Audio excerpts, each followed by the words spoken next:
Hard one to take today, Kevin. Aye, very difficult to accept that, but you know, it is what it is. 1-0, you know, we've had a blatant penalty when Stirling Beakie's skived down. Darryl Duffy's shot is then blocked for a corner, and the decision is a bye kick. So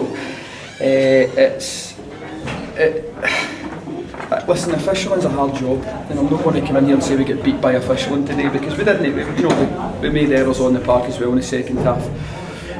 But at crucial points of the game, we could have been 2 goals up today. The second penalty claim at the handball is beyond me. I don't understand. So if they can sit me down and explain how they've arrived at that decision, I'm all ears, because there's no decision.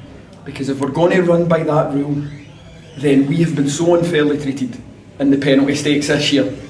It's incredible. Was that a James Craney shot? It was, just at the back post, and the defender's arms are off flaring about, and it hits his arm, but that's a natural position obviously to the referee today. Is that what led to your yellow card as well?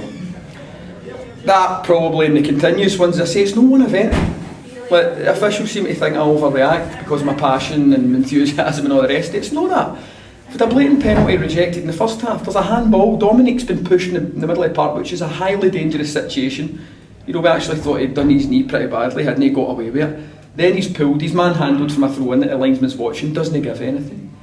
It's events, it's an accumulation, there's no one event, there's no single event today. There's been an accumulation of it, and by the way, Queen's Park were in the end of some very odd decisions as well. Blatant corners, things like this. Along with the weather, spoiled the game today. Yeah, on that subject, did you choose to shoot the way you did in the first half, or did Queen's Park win the toss? No, as far as I'm aware, Queen's Park won the toss. Yeah, so there wasn't a plan. No, because it was only going to get worse as it went on, But at 1-0 up at half time, did you think you would go on and finish the job? I mean, we said to the boys, listen, you're going to have to prepare for the weather, it's going to make it difficult for us to get out and behind, and maybe. But, that said, I thought we played some nice football at times throughout the 90 minutes. But, the goals we concede are...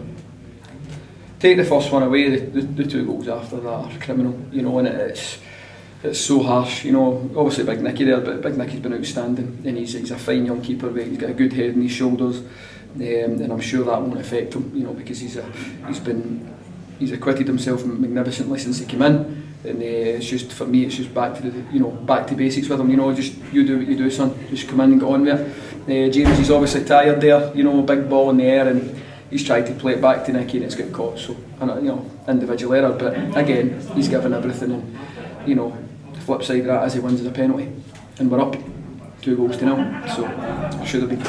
So difficult. Difficult. Is it all about now the reaction, which, as you talked about after the Albion game, you got a great reaction at Edinburgh? Aye, no, it is. We're away from home next week, which seems to be a good place for us at the minute. But aye, we'll go to Cowden. We'll regroup. We'll dust ourselves down. Obviously, it's my job to review what's happened today in terms of the footballing side of it, and we'll do that.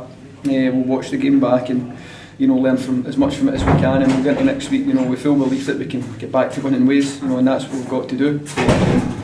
I said tongue-in-cheek before the game that I would rather lose this one and win next week than draw 2. So it looks like we're on to plan B for now, unfortunately. But I'd rather have won the 2, incidentally.